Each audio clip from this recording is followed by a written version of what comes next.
and we have an amazing guest today, Brad Warren. Brad Warren, welcome to the show. Welcome to Authentic Hustle. It's See, an absolute pleasure. I thought it was like Face Off VJ, and Colin and Brad have just swapped faces. It's still Colin. With probably a lot more bleeps in your editing. A couple more bleeps. Why not? Why not? Yeah, we'll put you boys to work. That's right. Brad, honestly, I love you, man. Thank you so much for coming on this show. It has been too long. You've been on my show a few times. You've been on VJ's show, and we haven't really had a chance to get you onto Authentic Hustle yet. So, it's past due, but here we are. Yeah, and Authentic Hustle in just like 30-second synopsis, like is it getting you guys away from business development, or what's the It started as a live show. Plug it, boys. Plug it. Yeah, the plug is like in 2024. Kelly and I, we both were tired of doing. He has done like 300 episodes already in business development podcast. I did a few episodes in Pathfinders. We were thinking, what next? And Authentic Hustle was not in the roadmap for 2025, and we got together and thought, like, hey, why not do a live show about business, entrepreneurship, and everything in between? That's how the conversation started. So. And life. Do you guys feel like it gives you an ability to have a platform that is not just business development stuff all the time? Yeah, 100%. Like it kind of opens up your platform to talk about other things. Like me and you were chatting about like 300. Kelly's done 300 episodes in like 26 days. It's like I just don't even bother. I don't even bother with him anymore. I mean, he does more episodes than businesses I open. So it's like as soon as someone's behavior is faster than mine, I'm out. I'm good. Brad, I wouldn't lie. I mean, you are the first guest to be on the Business Development Podcast and Pathfinders and on Authentic Hustle. Isn't it true, Kelly? Yeah. I mean, he's the first guest to be on that list. Other than Colin, but Colin is technically a co-host. Colin he's a co-host. Colin, you're already ticked off. So,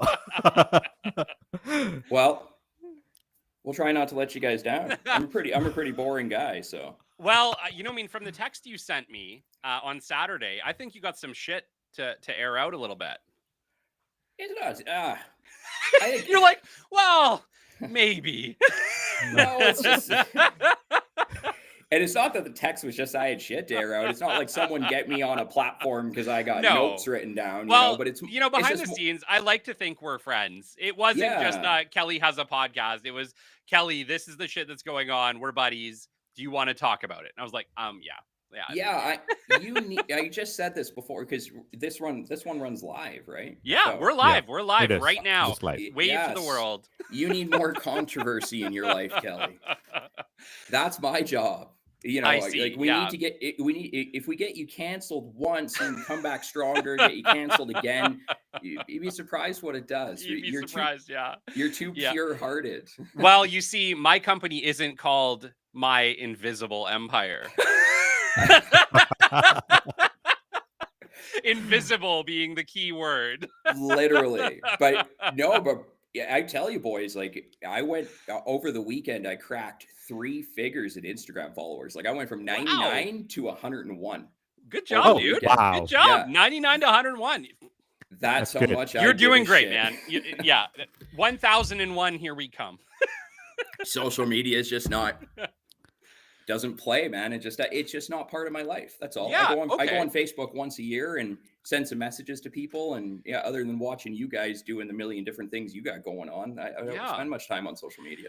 Well, it's funny because actually I would argue that I was right there with you. It really kind of coincides with once you have a podcast and you're trying to kind of get the word out there, social media becomes a really big angle of it, right? Because it's probably one of the only free mediums to find new listeners, aside from people finding your show and telling somebody, right? So social media for me became, okay, well, I'm releasing episodes this week. I should talk about it. I should promote my guest. And then it kind of turned into like over time, we talk about pretty much everything. Like I promote other things for other people. Like I talk about my clients. I talk about stuff that's going on in Catalyst Club, just because I got a lot going on. So there's always something to talk about, but I didn't start there either. So I'm just saying there's room to grow, Brad. Oh, I think there's room to grow if you have interest in it. But you know what? You gain interest by doing things. You know what I mean? I ever decide 5 years to launch up my own podcast, do something like that, then you're going to gain interest in social media because it's directly involved with what you're doing. Yeah, it's part of the job. It's part of it. Anything we do right now, I mean, in the big picture of it, social media is pretty irrelevant. Like, nobody's changing. Nobody's buying windshields off social media. You know what? I'm not buying windshields from you because you don't have your Facebook page up to par. Actually, your Facebook page is up to par, if I remember correctly. Don't you have like 80,000 followers on your Facebook? No. We have I don't think so. No, we it depends on which Facebook. Yeah, you do. But hold on, don't bullshit me here. You do have a channel that has a ton of following. What is it? We have combined following, like between all the different companies and different people. But it's significant. Yeah, like I think we have like a combined, like if I decided to actually go into work and like utilize it, I think 140,000 followers combined. Yeah, oh come on. Literally, you have more followers than we do. But no, but not me personally. It's just it's in areas that, like guys like so many of them are like, say, like drywall junkies. Like we have a ton of followers. Kyle Catling's our business partner, and he founded Drywall Junkies Facebook page. Yeah, and it has like 80,000 followers. But like those guys don't give a shit about anything that we talk about. But is that not? but wouldn't they? I think they might. I think if Brad Warren had a show, that Drywall Junkies might be the perfect audience. Yeah, I mean, depending on what's going on in the world today with how, beeped and fucked and another beep you got to throw in there that everything is, they probably would care. I think everybody cares right now. This shit's gotten, man, it's bad. And Charlie Kirk going down was not good. Like, not good. Like him, hate him, disagree with him, agree with him, religious, not religious. I do not give a shit. That was not good. He was one of the top right-wing political influencers in the world. Yeah, what's funny? It didn't really hit me until the weekend, I think, the significance of that. Because, it was last Wednesday, if I remember correctly, because VJ had literally sent me a message, because I just shot him a message saying, our show is up, we're up on YouTube, and he shot me back, and he's like, you wouldn't believe what just happened. And I was like, I don't know. I haven't been paying attention to the news. And so he texted over to me, and I don't think it really hit me in the moment. I'm one of those people, it has to sink in a little bit. So in the moment, I was thinking like, oh, that's bad. Yeah, like that's definitely bad. But it wasn't until the weekend where I was like, that's really messed up. Like, it's really messed up that we live in a time where it seems to be there's a lot of shots being taken at high level people in politics, right? Love them or hate them, Trump, shooting, that assassination attempt should have never happened. It doesn't matter where you stand, that's wrong. Charlie Kirk, doesn't matter where you stand, that is wrong. What happened to the time when we could have general political discourse, when you could just disagree with somebody and it be okay? It's pretty scary if we're walking into a world now where if you disagree with someone, the answer is get rid of them. It's insane. And you see so much shit across the internet. And I'm not some big Charlie Kirk fan. I watched his content when it popped up on my feed because you doom scroll and you can't not see Charlie Kirk. But I've never listened to an episode of his podcast. I've never done research on his companies until now. I've never really understood how big his organization was. Yeah, I didn't either. Yeah. And I'm not religious. I'm not against religion. Actually, the longer the world goes on, I'm starting to think religion might be a fucking good idea for me because, like, my goodness.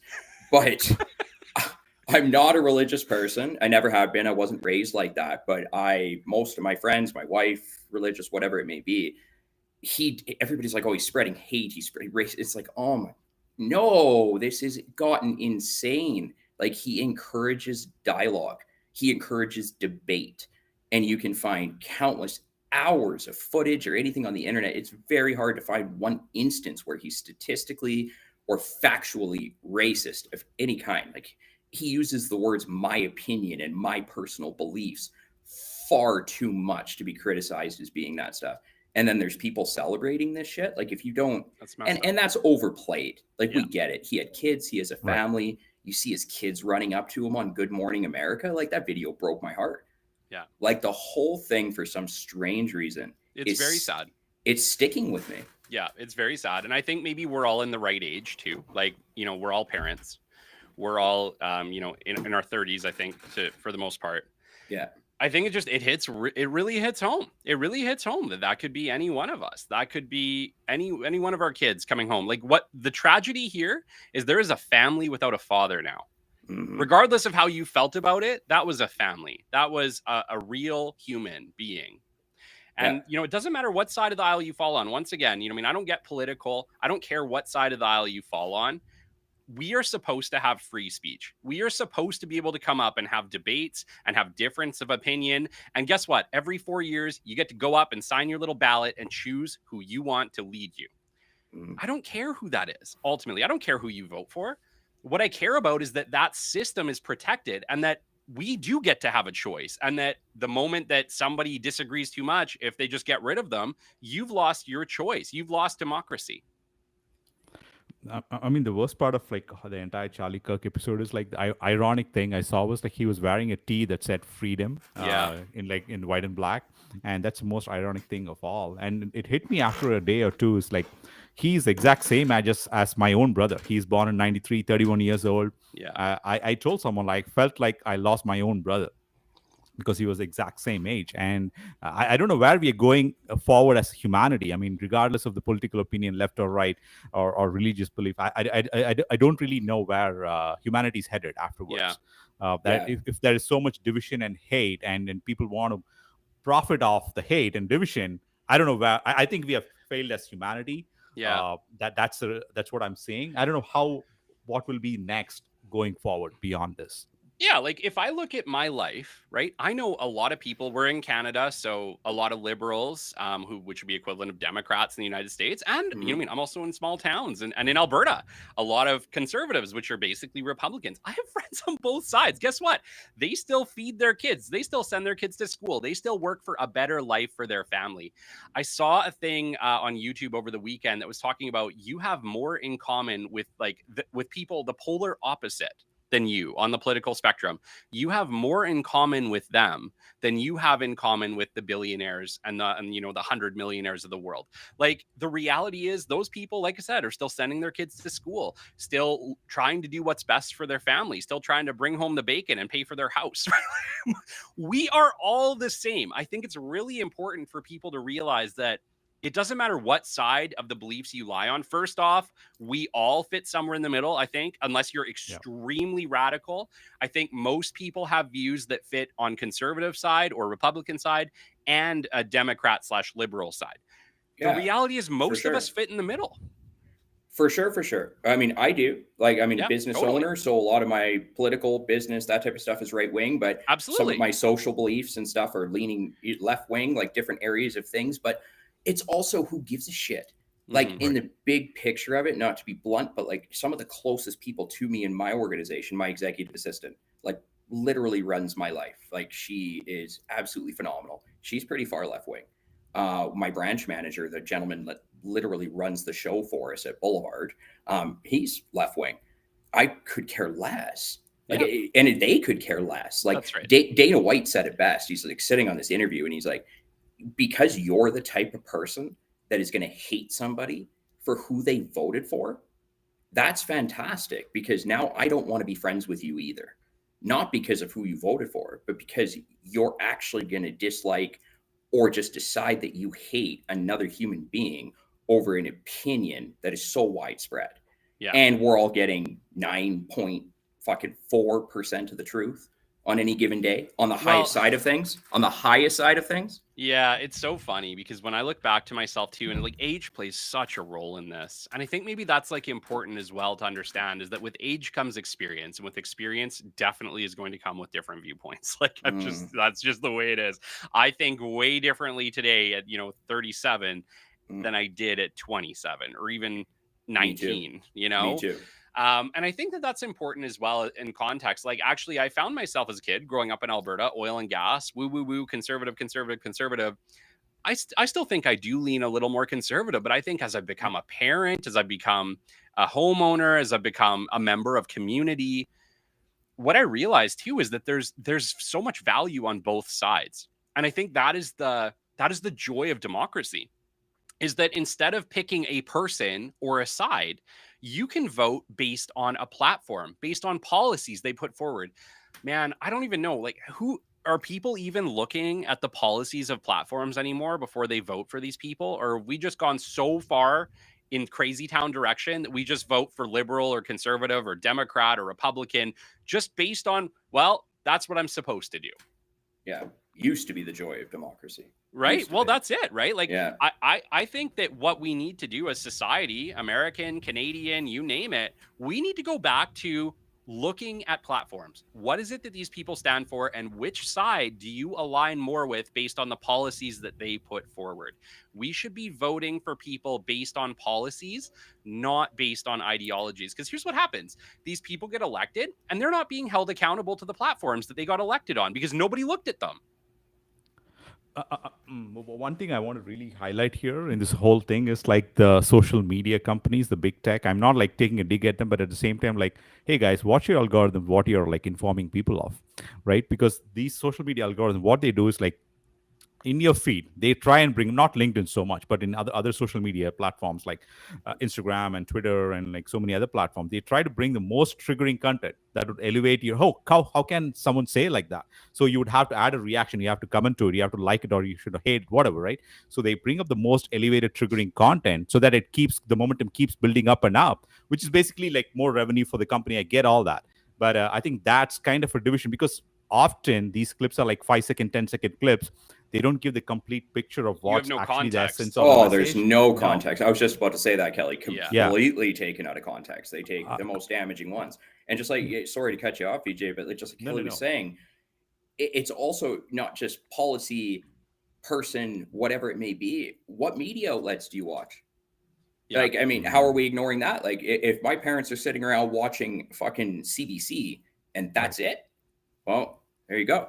I mean, you're going to be guided in a direction anyways. And I'm not a big conspiracy theorist or this media or this, or like, Kelly, you know me well enough by now, man. I don't get involved in much outside what I can control. The day that I run for office and do it different and become prime minister, because if I have more qualifications with business, but you know what I'll do? I'll get into the office and I'll just start a group chat on fucking WhatsApp what do you every person in Canada, and I'll just update them every 10 minutes. I'll be like, oh, we spent too much money on tacos. What do you guys want to do? Let's vote right now.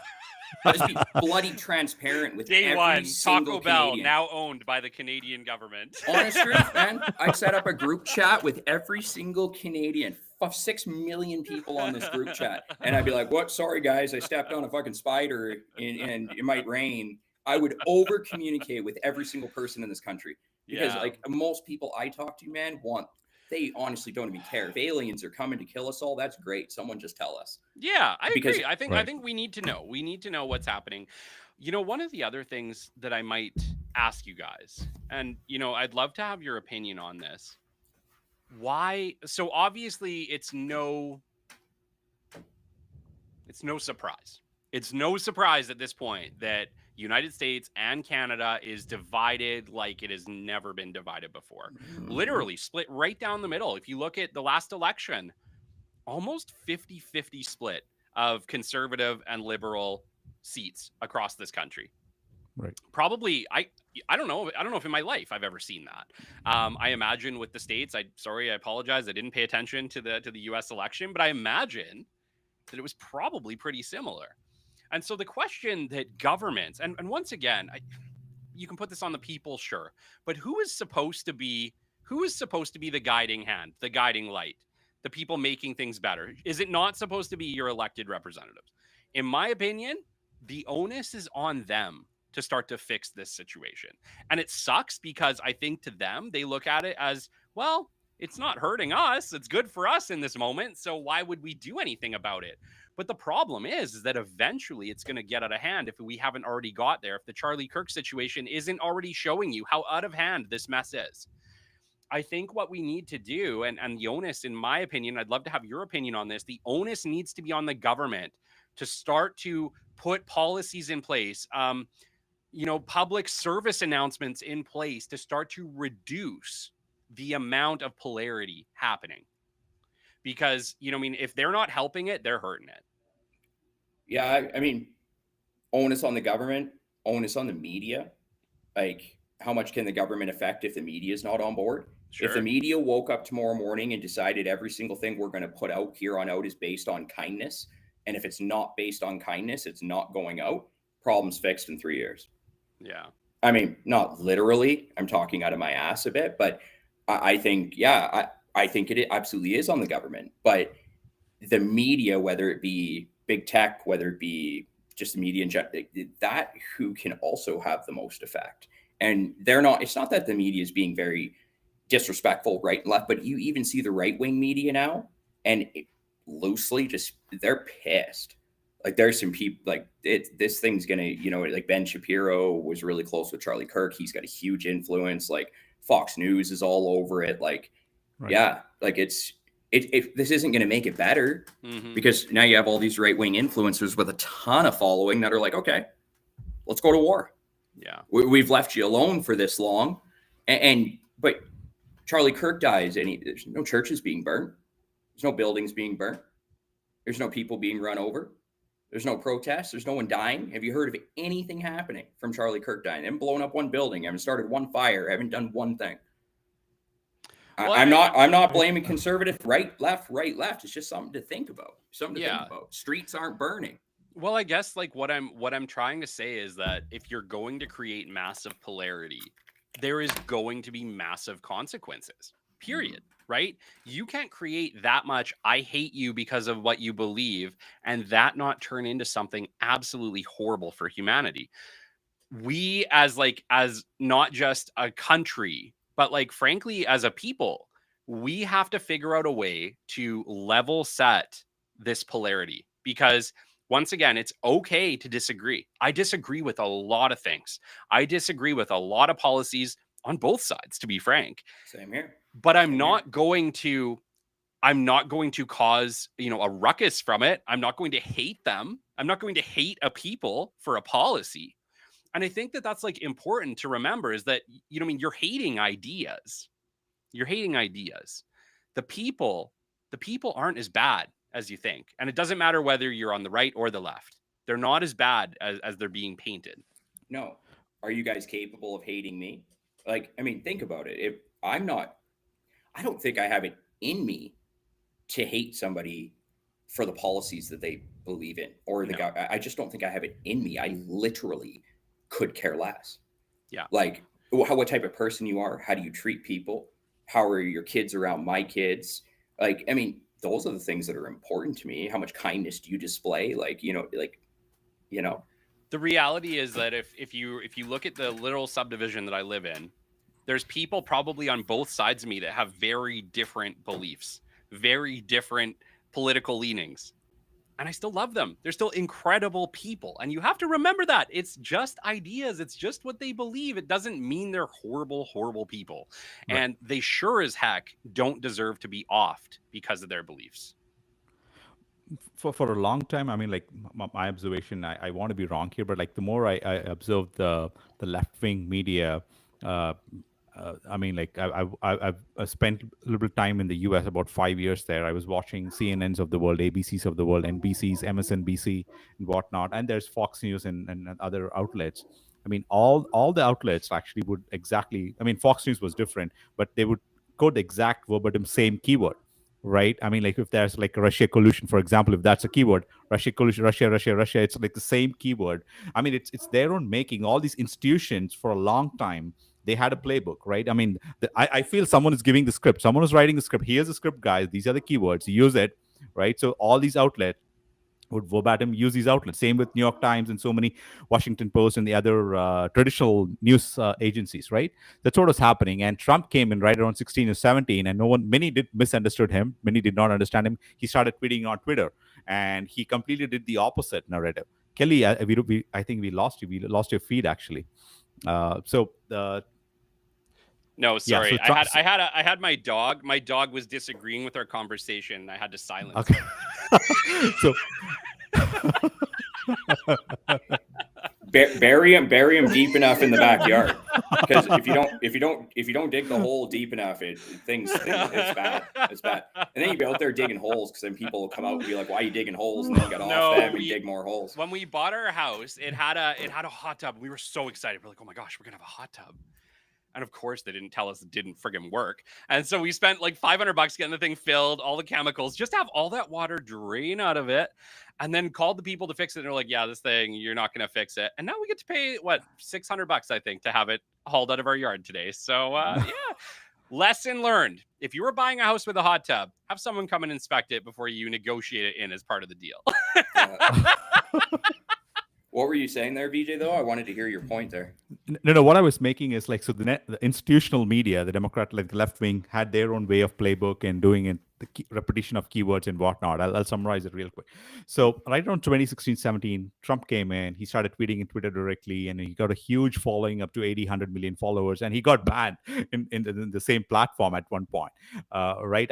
Over the weekend, I was speaking to a DC political strategist. I mean, she goes on CNN, Fox News, and whatnot, and she's more like right wing, centrist right wing kind of a person. And we were talking to her, and we are asking her like what's really happening, and like her thoughts towards the Republican party and the whole DC politics was like the heavy populist movement that Trump started. Actually, maybe that is its own making, actually, because there's more populist figures like Trump, like not just Kirk. There are so many other populist figures on the right wing, which could be its own problem for triggering the kind of politics situation that we have. I mean, she was kind of referring to the old ways of like the Republican Party that doesn't exist anymore. Maybe we have to come back to that kind of a situation. Those were just suggestions out of the conversation that came out, actually. But I don't know what's the result to this. But I don't know if the populist movement itself is creating this problem by itself. What do you guys think? You go on that one, Kelly. I've got I don't know. I don't know, man. I don't know. I don't think we can blame this on one government, VJ. Like, I think regardless of where you stand on Trump, he's one person in a long line of American division, right? Right. There was division long before him. There will be division long after him if we don't start taking steps to deal with it. Yeah, I mean, I don't think Trump I don't know. That's a tough one. I don't put it on Trump to create the division, because he created a spot. He obviously created a spot for an area that not even half the country anymore, because he kind of steamrolled the last election a little bit in certain areas, but he's created a spot where there's just not that many people that are latching on to this.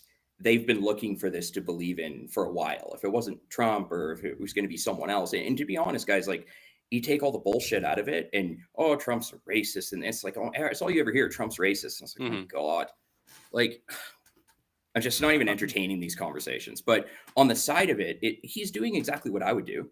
I'm just being honest, exactly what I would do. If God forbid, and I have no interest in politics, absolutely none. But so I can say this, but I end up in the prime minister chair in 10 years and get to open the books and see what's actually going on in this country, I do the same thing he does. He's running it as a business. Is he ruffling a bunch of feathers and his tariffs? And do I agree with everything he's doing? No. But at the same time, he's saying states is his business. His relationship with China is a vendor, is a supplier, is a customer. It's not a political relationship. He's looking at the country as a business. And if you look at the country as a business, it's never done better economically than it has under Trump. That's just statistical data. You can find it everywhere. So I'd be running Canada the exact same way. Maybe not picking as many battles, but generally run it as a business. Yeah. And I think too, like, I've met with quite a few Americans, and I've had that conversation. You know, what was your stance? Do you like what's happening? For the most part, and like, as a Canadian getting tariffed, I'm not exactly psyched about it. I'm not having a great time in tariff land. But on the other side of it, first off, Canadians didn't elect Trump. Americans did.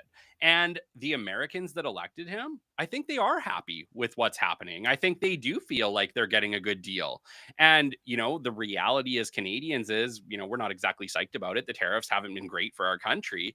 But once again, he's not our prime minister. It's not his job. It's not his job to make us happy. It's not his job. Like, I mean, fucking maybe my 99 Instagram followers will disagree. That's I was going to say, on the other hand, it is Mark Carney's job to make us happy. So I am going to hold him accountable, right? That's who, once again, that's the leader of our country versus the leader of theirs. You have to negotiate properly, know where you stand, understand your numbers. Like, that's Carney's job, to understand where he sits with negotiation with Trump. And Trump is a phenomenal negotiator, and he's also got all the leverage. Yeah. So, I mean, it's a tough spot to be in, but yeah. I had a point like previously about the social media followers, like Brad. Like, I mean, I just want to say, like, I would rather have few thousand followers and have millions of dollars in the bank, rather than I've seen people having millions of followers and not have like enough dollars in the bank. So we literally did a show on that. Yeah. Famous but broke. Yeah. No, but I also think I've been broke and I've had money. Right now, I'm blessed to have money. I'll take having money all the time. Like, if it's like money doesn't buy happiness. It's like, fuck you, it doesn't. It's like, but it does buy something. It buys this thing called peace of mind. It buys peace of mind. It buys freedom. It buys free speech. It buys like contentness. I don't care. I really don't. 100%. I'll go to BC. I'll say what I want. Whatever. It doesn't matter to me. Yeah. No, don't get me wrong. I'm not going. When's the Brad Warren podcast coming out? Yeah.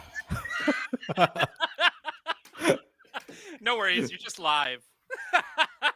As soon as I can find out a way to trick my brain into doing something consistently for long periods of time. Okay. Yeah. That's fair. The last thing I'm gonna do is launch a podcast and be that guy that has 14 episodes and then it disappears. Okay. Because that's what I would do right now. Kelly, have to admit. Sorry, I'm having too much fun with my newfound social media followers. There you go. Yeah.